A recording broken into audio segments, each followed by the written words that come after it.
Me urdhër të kreut të SPAK Altin Dumani dhe prokurorit Vladimir Mara, një skuadër e BKH ka ushtruar dje kontrolle në ambientet e biznesmenëve Nazif Bajrami dhe Mariglen Çoku, si dhe të drejtorit aktual të ujësjelljes kanalizimeve në Elbasan, për gjetjen e provave të implikimit në afera korruptive dhe veprimtari kriminale. Nisur nga komunikimet e Sky ICC, dyshohet se këta persona kanë lidhje me organizatën kriminale të Suel Çelës. Kryeujësjellësit Luan Tabaku dyshohet se është rekrutuar dhe kontrollohet nga Suel Çela me qëllim diktimin e tenderave të ujësjellësit për njerëzit e Çelës, ku më pas parat publike përzihen me parat e pista. Prapaskena ka denoncuar prej 2 vitesh me fakte dhe prova se si grupet kriminale kanë kapur bashkinë e Elbasanit, ujësjellësin, spitalet dhe çdo ent publik në Elbasan. Raportimet e prapaskenës u konfirmuan edhe nga komunikimet në Sky ICC. Në 20 prill 2020, ushtari i Suel Çelës, Klaus Matishi, Kledian Çopja, komunikon në Sky ICC me vajzën e gjyqtares Pajtime Feta, Megi Feta, ku e informon këtë të fundit për ndarjen e detyrave me Suel Çelën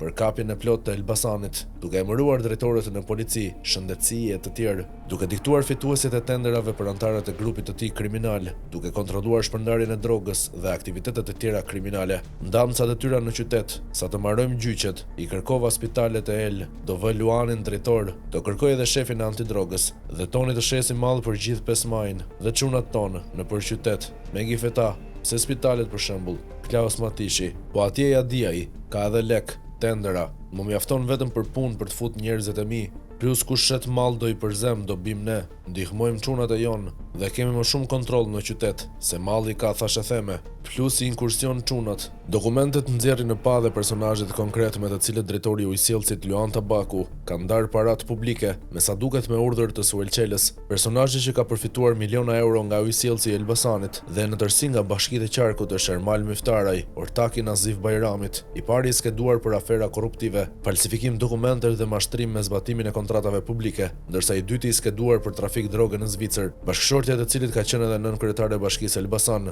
Miftaraj dhe Bajrami zaptojnë bashkë kontratat publike me vlera të mëdha, duke mashtruar sistematikisht me volumin e punimeve. Në 27 janar 2025, Ermal Miftaraj përmes kompanisë së tij Almex Wood SHPK ka marrë tenderin e radhës nga ujësjellësi i Elbasanit me vlerë 2.5 milion euro për rikonstruksionin e ujësjellësit të fshatrave Trash, Karsnek, Njësia Administrative Shez, Bashkia Peqin. Tenderi është firmosur nga Luan Tabaku. Në tender ka marrë pjesë edhe Ermal Miftaraj. Oferta fituese është sa fondi limit. Kriteret janë përcaktuar sipas kompanisë së Miftarajt. Besohet se gjysma e fondit ndahet në mes palëve. Në korrik 2023, Luan Tabaku ka firmosur një tender 7 milion euro për Ermal Miftarajin për rikonstruksionin dhe ndërtimin e rrjetit të kanalizimeve të zonave informale, Harmës, pjesërisht Krast e Vogël, pjesërisht lagja 2 Lihaxhire dhe pjesërisht lagja Katundi Ri. Për këtë tender, për të cilin dyshohet se Suel Çela ka urdhëruar që ta fitojë Ermal Miftaraj, është bërë një luftë e egër. Luan Tabaku ka rrezikuar jo pak. Ai ka skualifikuar çdo kompani tjetër për t'i dhënë tenderin Ermal Miftaraj, si gjithmonë me ofertë fituese sa fondi limit. Miftaraj e ka marrë tenderin përmes kompanisë tjetër, Meteo SHPK.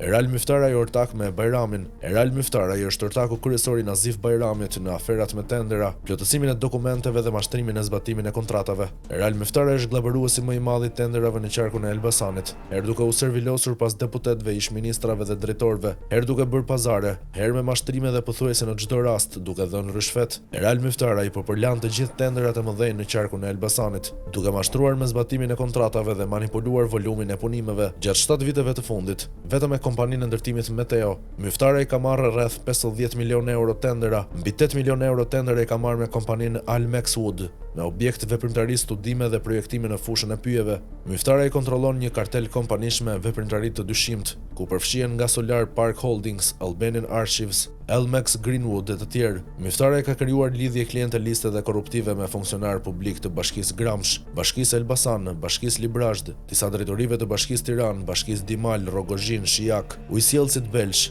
Drejtoria e Parqeve Tiranë, Drejtoria e Arkivave, Spitali i Elbasanit, Bordi i Kullimit Korç, Ministria e Bujqësisë e të tjerë. Disa nga funksionarët publik të cilët kanë firmosur tenderat me flamur korrupsioni për Ermal Miftaraj janë Erinda Fino, Tomor Zajmaj, Luan Tabaku, Çlirim Puto, Desantila Tahiraj, Irland Sina, Juliana Memaj, Antonela Dedej, Nuri Belba, Arsen Aslani, Dritana Golli, FSHZ e të tjerë. Shumica e tenderve janë me flamur të kuq korrupsioni, me oferta fituese gati sa fondi limit, me garë formale, me pazar në tavolinë dhe në disa raste me letra false. Me paratë publike që ka përlarë në tenderat klientelist, Eral Myftaraj ka nisur të bëjë edhe një jetë sheikësh, me vila, makina luksoze dhe skaf, pushime luksoze dhe argëtim në vende egzotike, duke sfiduar drejtësinë dhe barazin përpara ligjit. Në maj 2023, Eral Myftaraj u përplas me grupin e mafjes së druve Shaqir Alcani për një tender me vlerë 853.000 euro të Bashkisë Tiranë për furnizimin me lëndë drusore nëpër shkolla, si vidhen parat për Gentian Sharrës, pjesë e bandës së Talo Çelës në skendel dhe një tjetër personazh, Nazif Bajrami, i cili ka futur në xhep kupolen e Bashkisë Elbasan. Nazif Bajrami është i skeduar nga autoritetet zvicerane për trafik droge, është themelues dhe pronari i kompanisë së ndërtimit Bajrami N. Përmes një kompanie, Bajrami ka marrë rreth 75 milion euro para publike. Disa tendera me vlera të mëdha i ka fituar bashkë me Eral Myftarajn, treguesi bashkëpunimit mes tyre. Në dhjetor të vitit 2020, një shkresë e klasifikuar për 10 vjet nga Interpol Tirana informon Departamentin e Policisë Kriminale mbi të dhënat e Interpol Bernës për aktivitetin e dyshimit të Nazif Bajramit, një biznesmen i njohur në Elbasan. Informacioni referohet vitit 2019 në vazhdim, ku zviceranët e konsiderojnë biznesmenin 55 vjeçar si një person të skeduar për trafik të lëndëve narkotike. Në shkresën e firmosur nga shefi i Interpol Tirana, zviceranët rëndisin edhe emrat e bashkëpunëtorëve të biznesmenit, numrat e telefonit të secilit dhe vendet ku e zhvillojnë trafikun, si vidhen parat. Shembull, Nënkryetaria e Bashkisë Elbasan Olona Bylykbashi, mes shumë kontratash, ka firmosur për Nazif Bajramin edhe tenderin me vlerë 1.2 milion euro për rikonstruksionin e shkollës së mesme Konstantin Kristoforidhi,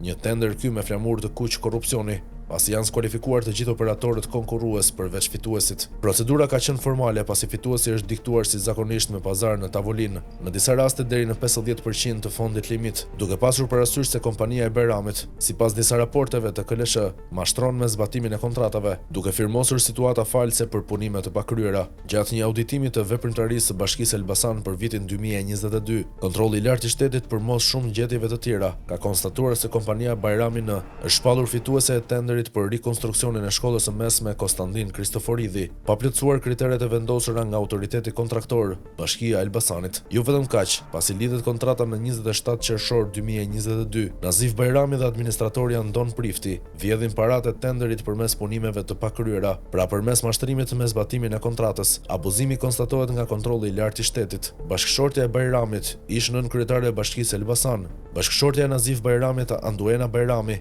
ka qenë nënkryetare e Bashkisë Elbasanit pas vitit 2013 pranë Lal Qezimit dhe më pas Gledian Latja. Gjatë kohës kur gruaja ishte nënkryetare e Bashkisë Elbasan, bashkëshorti Nazif merrte tendera nga Bashkia e Elbasan. Çifti i bënte procedurat në shtëpi, caktonin vetë fondin limit, kriteret dhe më pas shpallnin veten e tyre fitues. Vështirë të gjendet një skem më flagrante korrupsioni, me kaq shumë fakte dhe lidhje konkrete.